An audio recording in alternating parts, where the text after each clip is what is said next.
स्वागत है दोस्तों हमारी नई कहानी जिसका शीर्षक है विष्णु कथा समुद्र मंथन। एक बार दुर्वासा ऋषि ने इंद्र को हार भेंट में दिया। इंद्र ने हार पर विशेष ध्यान नहीं दिया और अपने हाथी ऐरावत के दांत पर उसे रख दिया। ऐरावत ने उसे नीचे गिरा दिया। यह देखकर दुर्वासा ऋषि क्रोधित हो गए। दुर्वासा ऋषि ने इंद्र और सभी देवताओं को सारी शक्ति खो देने का श्राप दे दिया। श्राप के कारण इंद्र और अन्य देवता अपनी शक्ति खो बैठे और असुरों के साथ युद्ध में हारने लगे। बलि के नेतृत्व में असुरों ने पूरे ब्रह्मांड पर अधिकार कर लिया। जब कोई रास्ता नहीं बचा तो इंद्र ने विष्णु जी से सहायता मांगी। विष्णु जी ने देवताओं को उनकी शक्ति वापस दिलाने की एक योजना बनाई। उन्होंने देवताओं से समुद्र मंथन करके अमृत निकालने को कहा, जिसे पीकर वे अमर हो सकते थे और अपनी शक्ति वापस पा सकते थे। देवता तो शक्तिहीन हो चुके थे, इसलिए समुद्र मंथन के लिए उन्होंने असुरों से सहायता मांगी। देवताओं और असुरों ने मिलकर समुद्र मंथन शुरू किया। विशाल पर्वत मंद्राचल को मथनी बनाकर मंथन किया जाने लगा, लेकिन भारी पर्वत समुद्र में डूबने लगा। पर्वत को डूबने से बचाने के लिए विष्णु जी ने कछुए का रूप धारण कर लिया और पर्वत को अपनी पीठ पर रख लिया। विष्णु जी के कछुए के रूप में आने को ही उनका दूसरा अवतार कूर्म अवतार कहा जाता है। मंद्राचल को थामने के लिए सहारा मिल गया तो विशाल नाग वासुकी को रस्सी की तरह लपेटकर मंथन शुरू किया गया। एक ओर से देवता और दूसरी ओर से असुर नाग को खींचने लगे। समुद्र मंथन शुरू हुआ तो भारी लहरें उठने लगी। उससे बहुत तीव्र विष हलाहल भी निकला। देवता डर गए क्योंकि नीला विष पूरे विश्व को नष्ट कर सकता था। वह सब मिलकर शिवजी भगवान लगे। शिवजी ने प्रकट होकर सारे विष को पी लिया, लेकिन इस विष को उन्होंने गले से नीचे नहीं उतारा, बल्कि गले में ही रोक लिया। तभी से उनका गला नीला हो गया और वे नीलकंठ कहलाने लगे। फिर से मंथन शुरू हुआ तो समुद्र से कामधेनु गाय निकली, जो निर्मलता का प्रतीक है, जो हमें यह संदेश देता है कि जब मन से बुरे विचार निकल जाते हैं तब हमारा मन कामधेनु की तरह निर्मल और पवित्र हो जाता है। फिर उच्च श्रेवा घोड़ा निकला, जो मन की गति का प्रतीक है, जिससे हमें यह संदेश मिलता है कि जब मन इधर उधर भटकता है तो वह बुराइयों की ओर ही जाता है। फिर ऐरावत हाथी निकला, जो शुद्ध बुद्धि का प्रतीक है, जो हमें यह संदेश देता है कि मन जब बुराइयों से दूर होगा तो हमारी बुद्धि शुद्ध हो जाएगी। विचार अच्छे रहेंगे तो मन भी शुद्ध रहेगा। निकला, जो हमें यह संदेश देता है कि जब हमारे मन से बुरे विचार निकल जाते हैं तब बुद्धि शुद्ध हो जाती है, तब मन भक्ति मार्ग पर अग्रसर हो जाता है।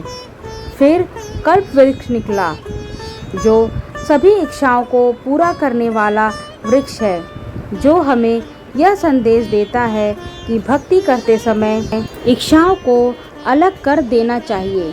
जैसा कि देवताओं ने कल्प वृक्ष को समुद्र मंथन से दूर स्वर्ग में स्थापित किया।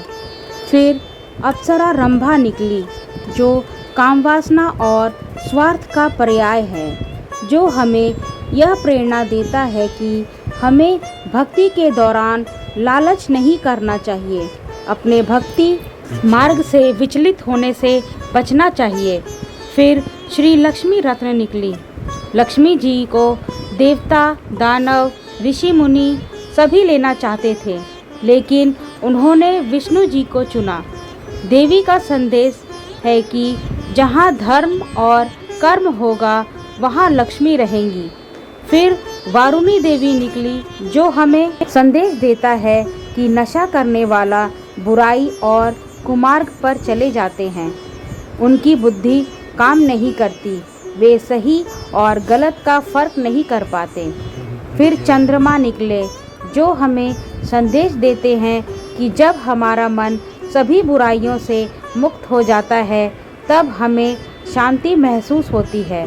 फिर पारिजात वृक्ष, जो हमें संदेश देता है कि जब मन में शांति और शीतलता आ जाती है तब शरीर की थकान भी दूर हो जाती है। फिर पंचजन्य शंख निकला, जो विजय का प्रतीक माना जाता है, जो हमें संदेश देता है कि शंख के पास होने से मन भक्ति में लीन हो जाता है और अंत में 13वें और 14वें स्थान पर धन्वंतरी अमृत कलश लेकर प्रकट हुए, जो हमें यह संदेश देता है कि जब सारी बुराइयों के दूर होने के बाद हम भक्ति करते हैं तो हमें अमृत मिलता है, यानी हमें भगवान की कृपा प्राप्त हो जाती है। अमृत बाहर आते ही असुरों ने कलश छीन लिया। देवता और असुरों के बीच भीषण युद्ध हुआ। अंत में विष्णु ने सुंदर युवती मोहिनी का रूप धारण किया और असुरों को ललचाया, उनसे अमृत छीन लिया। असुरों से अमृत लेकर विष्णु जी ने अपने पंखों वाले सारथी गरुण को दे दिया। गरुण ने जब कलश थामा तो कुछ अमृत छलक पड़ा। इससे अमृत की कुछ बूंदें उज्जैन, नासिक, इलाहाबाद और हरिद्वार में गिरी। कहते हैं कि इन बूंदों से भूमि पवित्र हो गई और हर साल कुंभ मेले में श्रद्धालु इन शहरों में आकर अपने पाप धोते हैं। देवता अमृत पाकर अमर हो गए। हालांकि एक असुर भी अमृत की बूंदें चखने में सफल हो गया था, इसलिए वह भी अमर हो गया। असुर अपना वेश बदलकर देवताओं के बीच बैठ गए।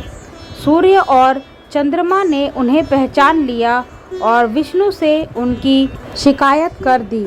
विष्णु जी ने अपने सुदर्शन चक्र से उसका सिर काट दिया, लेकिन अमृत पान करने की वजह से उसकी मृत्यु नहीं हुई और इसी राक्षस से राहु और केतु की उत्पत्ति हुई। राहु और केतु एक ही राक्षस के शरीर से जन्मे हैं। इसी राक्षस के सिर वाला भाग राहु और धड़ वाला भाग केतु कहलाया। इसी का बदला लेने के लिए राहु और केतु हर साल सूर्य ग्रहण और चंद्र ग्रहण के दौरान सूर्य और चंद्रमा को निगल लेते हैं। समुद्र मंथन, जिसे देवताओं और असुरों ने मिलकर किया था, हमें संदेश देता है कि हमें अपने विचारों का मंथन करके बुरे विचारों का त्याग करना चाहिए और अच्छाई को अपनाना चाहिए।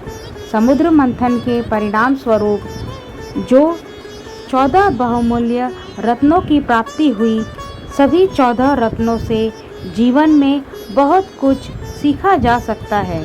मान्यता है कि इन्हीं सीख को अपनाकर देवता पुनः देव गुणों से परिपूर्ण हो जाते हैं। ओम नमः शिवाय। ओम नमो भगवते वासुदेवाय।